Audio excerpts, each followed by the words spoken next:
Welcome to my channel. ఇప్పుడు వచ్చేసి మనం దక్ష మూవీ రివ్యూ చూద్దాం. ఫస్ట్ మా ఛానల్ని సబ్స్క్రైబ్ చేసుకోండి. Subscribe, like and share. ఇప్పుడు మూవీ విషయానికి వస్తే ఫస్ట్ ఇందులో మెయిన్ క్యారెక్టర్స్ చూద్దాం. మెయిన్ క్యారెక్టర్స్ వచ్చే వరకు ఇందులో 5 ఫ్రెండ్స్ ఉంటారు. మెయిన్ ఫ్రెండ్స్ అయితే వాళ్ళు మెయిన్ క్యారెక్టర్స్.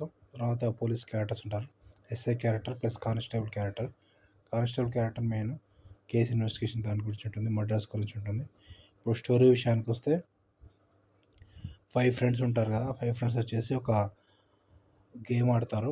గేమ్ గురించి ఉంటుంది. 25 గేమ్. అది 25 అంటే మహాభారత్ గేమ్ టైపు 25 గేమ్. కాకపోతే అక్కడ కొంచెం డిఫరెంట్ ఉంటుంది.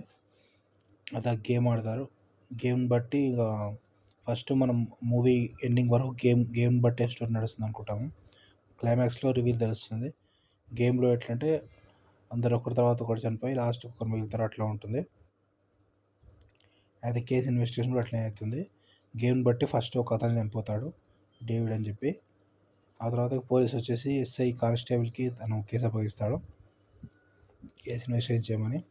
ఆ కానిస్టేబుల్ కూడా గేమ్ బట్టి చనిపోతున్నారు అనుకుంటాడు. అయితే గేమ్ బట్టి ఒకరి తర్వాత ఒకరు చనిపోతుంటారు.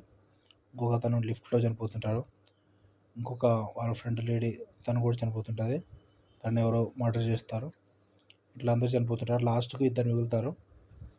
మిగిలితే ఇంతకీ మర్డర్స్ ఎలా అయినాయి ఏంటి, ఇంతకీ కిల్లర్ ఎవరు, అదంతా లాస్ట్ క్లైమాక్స్లో తెలుస్తుంది.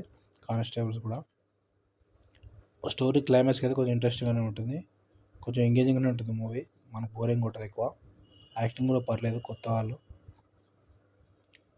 స్టోరీ వచ్చేసి 25 గేమ్ అయితే స్టోరీలో ఒక పార్ట్ లాగా తీసుకున్నారు. మూవీకి రేటింగ్స్ వచ్చేసి 3/5 ఇవ్వచ్చు. Okay, subscribe to my channel to see the movie reviews.